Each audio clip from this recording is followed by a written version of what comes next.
Bienvenue à tous pour un nouveau tuto Python. Nous allons découvrir la notion de liste. Alors, dans la fenêtre supérieure, je vais créer une liste, ma liste égale.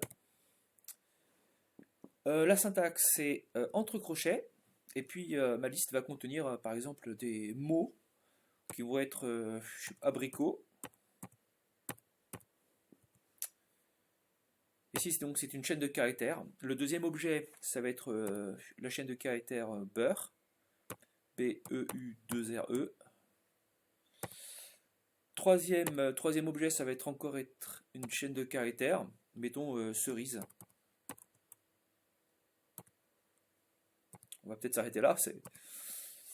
Alors, ma liste, je vais vérifier dans le compilateur que c'est bien compris.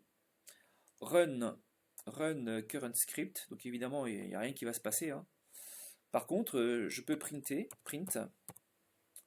ma liste,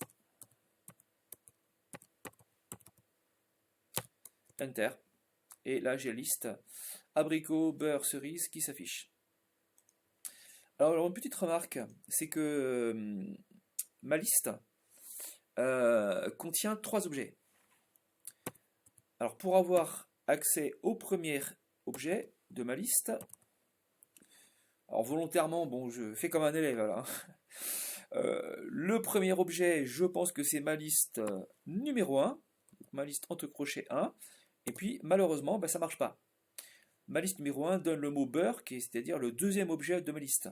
Alors, l'explication est très simple, c'est que la numérotation d'une liste se fait toujours à partir de 0.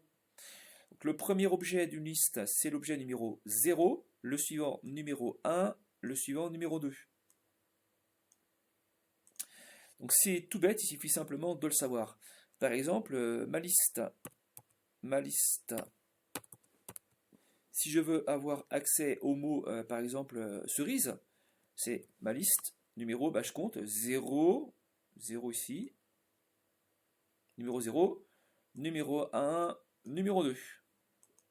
Ma liste, objet numéro 2, je montre bien, j'appuie sur Enter, boum, et ça me donne effectivement le mot cerise. Alors, on va en profiter pour écrire un petit programme qui est l'affichage des objets de ma liste, mais à l'envers.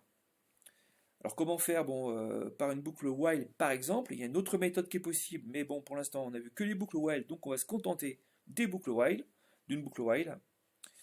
Je vais initialiser la valeur d'un compteur, i égale, alors i ça va être le numéro de l'objet à afficher, donc je vais commencer par le dernier numéro, c'est-à-dire 2 égale 2, enter. Ensuite ma boucle while, tant que i, le compteur va diminuer, i vaut 2, puis i va être égal à 1, puis i va être égal à 0. Évidemment, il ne faut pas que i soit négatif, hein. Donc tant que i est supérieur ou égal à 0, 2 points, n'oubliez pas le 2 points, enter. On va print l'objet ma liste entre crochets i, c'est-à-dire l'objet de numéro i de ma liste. Et comme i décroît, i vaut d'abord, pardon, i décroît pour l'instant, on n'en sait rien, mais à l'intérieur de la boucle while, on va diminuer la valeur du compteur. I égale i moins 1. Alors ce faisant, enter. Ce faisant, la valeur à chaque lecture de la boucle while, la valeur de i diminue de 1. Au début, lors de la première lecture de la boucle while, i vaut 2, puis i vaut 1, puis i vaut 0, puis i vaut moins 1. Et quand i vaut moins 1, évidemment, la condition de lecture de la boucle while n'étant plus respectée, elle sera totalement ignorée. Vérifions. Alors, juste une remarque, vous l'avez remarqué, évidemment, je pense, lorsque j'ai créé ma liste, j'ai pris des objets qui respectent l'ordre alphabétique, ABC, hein, abricot, beurre, cerise. Donc si tout va bien, comme notre script est censé afficher ma liste à partir de la fin, eh bien normalement ça doit commencer par cerise, puis beurre, puis abricot, c'est effectivement le cas. Oh, observez ici, ça fonctionne. Voilà, j'espère que cette petite vidéo vous aura été enrichissante. Et je vous dis à une prochaine fois, si vous le voulez bien.